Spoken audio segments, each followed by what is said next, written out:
টুপিওয়ালা সবাই সমান, কালার এক, কিন্তু বোঝা যায় না কে বাংলা ভাই কে ইংরেজি ভাই। বোঝা যায়?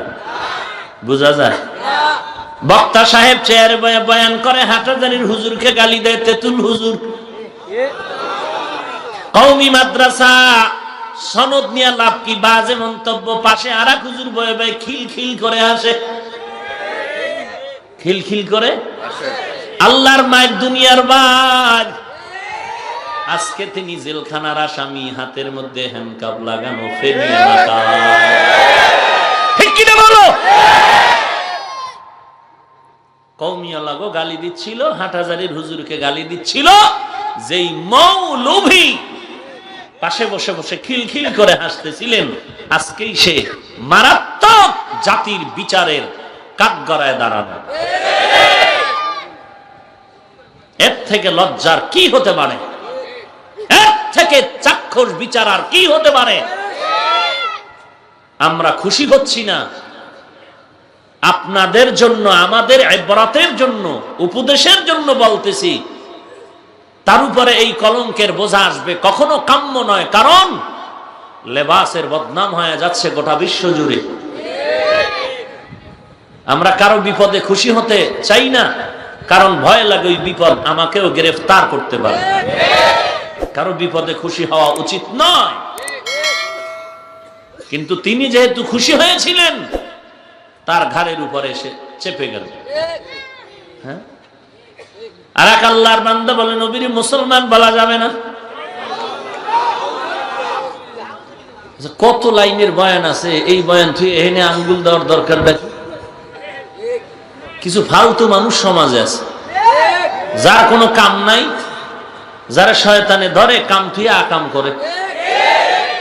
মাদ্রাসায় যায় না, টাকা দেয় না, বারবার হিসাব চায়, আছে না? জীবনে মসজিদে ধাক্কা খায় না। হে গিয়ে হঠাৎ একদিন চায়ের দোকানে ইমাম সাহেব খারাইছে, একজনে কয় ইমাম সাহেব এসে জায়গা দেয়। তো মসজিদেও যায় না, ইমামও দেখতে পারে না, হুজুর টুজুর বেশি ভালো লাগে না। তো যেহেতু ইমাম সাহেব পাইছে, সবার সামনে একটু ফালতু কথা কয়, হুজুর আপনি নিয়ে এই মসজিদের ইমাম? কাহা মুসা নবীর মান নাম না কন দি। ইমাম সাহেব যদি হঠাৎ কি মনে আসতে পারে? ইমাম সাহেব বলে ভাই আমার এখন এটা মুখস্থ নেই। সি সি সি, এই ইমাম নি রাখছো তোরা? এই সারা দিন রাত ইমামের বিরুদ্ধে লাগছে। যারা শয়তানে ধরে কাম থুইয়া আকাম করে, আল্লাহ হেদায়াত দান করুন। রোজাও রাখে না, নামাজও পড়ে না।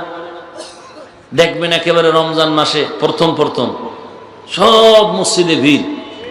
হ্যাঁ, আগেও রোজা রাখে না, এখনো মোটামুটি ফরসটা পইরা বাইরে গিয়ে হোমানে বিড়ি আসেনি। আমার এই পুরা 15 দিন 20 দিন খবর নাই, কদরের রাইতে হাজির লাগছে মসজিদের এক কোনায় কিলাকিলি। কি ব্যাপার? কয় মিষ্টি কম পাইছে এই জন্য কিলাকিলি লাগছে। আছে না নাই? এই কিলাকিলি কি নামাজিরা করে না বেনামাজি? ইফতারির সময় দেখবেন মসজিদের বারান্দা ইফতারির আয়োজন, রোজাদারেরা ইমাম সাহেব সহ লাইনে খাড়ায় দেয় যে বেরোজাদারের ভিড়ে জায়গাই নেই বাবা। মোটামুটি বয়ে গেলাম, দেখি যে ডাইনে বামে হোমানে আজানের এখনো 5 মিনিট বাকি। কুটকুট কুটকুট আওয়াজ হয়। কি ব্যাপার? ডাইনে দেখি কয়েকজনে বুট খায় বয়ে বয়ে। কেউ আজান হয় না, বুট খাওয়া কয় আলহামদুলিল্লাহ হুজুর। আলহামদুলিল্লাহ মানে রোজা? কয় আব্বাও রাখে না, আমিও রাখি না। বাস এখন থামায় থামায় ইমাম সাহেব নামাজ পড়ে দেখে এখনো খায়, পুরা বল নিয়ে বয়ে রয়েছে। কি ব্যাপার? নামাজও পড়ি না। তো তোরা ইফতারি খাও? হুজুর ফতুয়া তো কম বেশি আমরাও জানি। কি জানো? যে কিয়ামতের ময়দান আল্লাহর মেজাজ হবে বড় গরম। আল্লাহর আগান্বিত মেজাজ নিয়ে যদি ধমক দিয়ে কয় বেঈমানে দিগায়, রোজা রাখছিলি বলে আল্লাহ একটাও রাখি নাই, নামাজ বলে নামাজ আব্বাও পড়ে না, আমরাও পড়ি নাই, আল্লাহ যদি তখন বলিয়াই ফালায় ইফতারিটাও কি খাইতে পারো নাই, তখন বলবো আল্লাহ এই জায়গায় কমতি করি নাই, নামাজ রোজা থুইয়া বিসমিল্লাহ সারা মাইর দিস, টাইট খানা খাইছে আল্লাহ। হতে পারে আল্লাহ দয়া করে উসিলায় মাফ করবে। কোরবানির ফজিলতের বয়ান শুনে দিল ঠান্ডা হয়ে গেছে। কার? রিকশার ড্রাইভারের। চিন্তা করে খোদায় যা করে, এই ফজিলতের কোরবানি না দিয়া অন্তত কবর দেশে যাব না। ওয়াদা কইরা ফেলাইছে আল্লাহর ঘরে বয়ে কোরবানি দিব। কোরবানির দিন ঘনিয়ে আসলো, রিক্সা ড্রাইভার কই পাইবে কোরবানির পশু, চিন্তায় পড়ে গেল কোরবানি না দিয়ে মারা যাবে না। ওয়াদা করছি, ওয়াদাও তো ভাঙ্গা যাবে না, ওয়াদা ভাঙ্গা কাবা ঘর ভাঙ্গার সমান। ফতুয়া জায়গা রেডি করে রাখছে, চিন্তা করে এখন কি করি, যেহেতু ওয়াদা করছি এই ফজিলতের ওয়াদা বরকত নষ্ট করা যাবে না। বহু চিন্তা করে কয়েক চুরি করার রাস্তা খোঁজা যায় কিনা, যেভাবে হোক। হঠাৎ করে খবর পাইল মামু একটা টাটকা গরু কিনছে, ভোর রাত্রে দৌড় মামার বাড়ি গিয়া গরুটারে নিয়ে এবার রওনা, মসজিদের পাশ দিয়ে যায়। ইমাম সাহেব তাহাজ্জুদ পড়তে উঠে দেখে যে এই এলাকার চেরাগালি গরু নিয়ে যায়। এই চেরাগালি, জি হুজুর তুই এই গরু নিয়ে যাও ভোর রাত্রে? কাজুর দোয়া করেন কোরবানি দিন। তুই না রিক্সা চালাও? কাজী তুই এই গরু ভাইলি? মামার বাড়িতে নিয়ে এসি। বলে তোর মামায় জাননি? জানলি কি এই টাইমে আইসি নাকি? এই টাইমই তো আসছি যে মামারে না জানে। চুরি করে নাউজুবিল্লাহ, নাউজুবিল্লাহ পরে হুজুর, আউজুবিল্লাহ কোন সমস্যা কি? চুরি করার গুনাহ। হুজুর একটা প্যাচ লাগাইবেন, আমি আগেই টের পাইছি, আপনাদের জন্য কিচ্ছু করতে পারি না, তবে হিসাব আমার সব মিলানো আছে। গত জুমায় যে টাটকা বয়ান দিছেন কোরবানির ফজিলতে, আর এদিক দিয়ে চুরি, দুইটা সমান, মাঝখানে গোশত খামু ভাও। সমাজের ভেতরে এরকম কিছু ফালতু অনর্থক মানুষ অনাধিকার চর্চা করে, নামাজ নাই, রোজা নাই, ইমামের ফাগরি নেই, এই দোষ নিয়ে দৌড়ায়। মোটামুটি কারো একটা বয়ান যদি শুনে কোরআন পড়ো, কোরআন পড়ো, না হয় বিপদ বিপদ। কেউ কেউ এই ভয় নিয়ে ঘরে গিয়া ম্যাডামের সাথে চড়া চিন্তা করে, ম্যাডাম আমি তো মুসলমান, জি সন্তানটারে তো 5 পাস করায় দিলাম, কিন্তু কোরআন পড়তে জানে না, কি করা যায়? হুজুরে যে টাইট বয়ান দিল, গজব আসবে নাকি কোরআন না শিখলে, ঘরের মধ্যে কোরআনের আওয়াজ না থাকলে? বলে তাই নাকি? বলে হ্যাঁ, কি করা যায়? পড়াইতে হবে কিভাবে? বলে কন্টিনিউ মাদ্রাসায় দেওয়া যাবে না, যেহেতু আমরা ছেলেরে চাকরি করাবো, লক্ষ লক্ষ টাকা বেতন হবে। বলে কি করা যায়? বলে অপশনাল একটা টাইম বের করে দাও, মসজিদের মুয়াজ্জিনের সাথে যোগাযোগ করে একটা টাইম দিয়ে দাও, মুয়াজ্জিন সাহেব আমার সন্তানটারে আধা ঘন্টা 1 ঘন্টা ঘরে এসে কোরআন পড়াবেন। টাইম কখন? সকালে পড়াইব। মুয়াজ্জিন কয় সকালে যাব। খবরদার, সকালবেলা আমার সন্তানের কেজিতে যেতে হয়, শহরে যেতে হয়।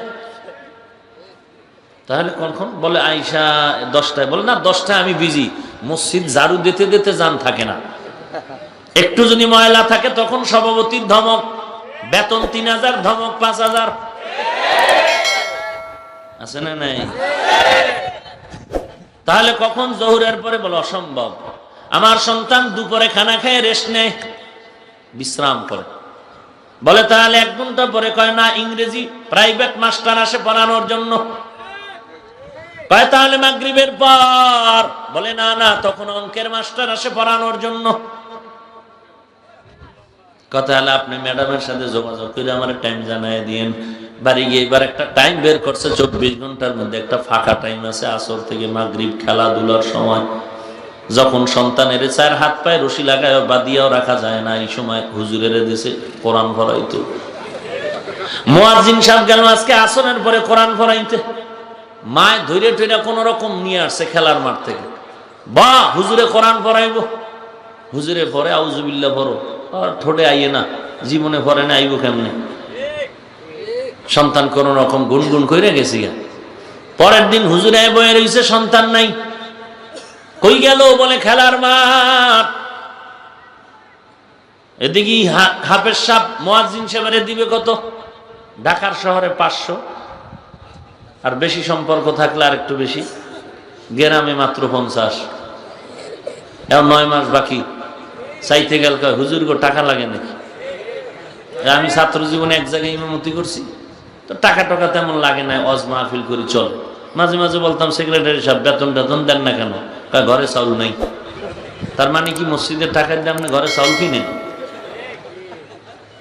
কেসা বাটপা। এই জন্য মাঝে মাঝে বলি শিয়ালের হাতে মুরগি আমানত দিয়া যদি বলে 3 দিন পর শিয়াল পণ্ডিত এসে নিয়ে যাব, আধা মিনিট পরে ভাবেনি।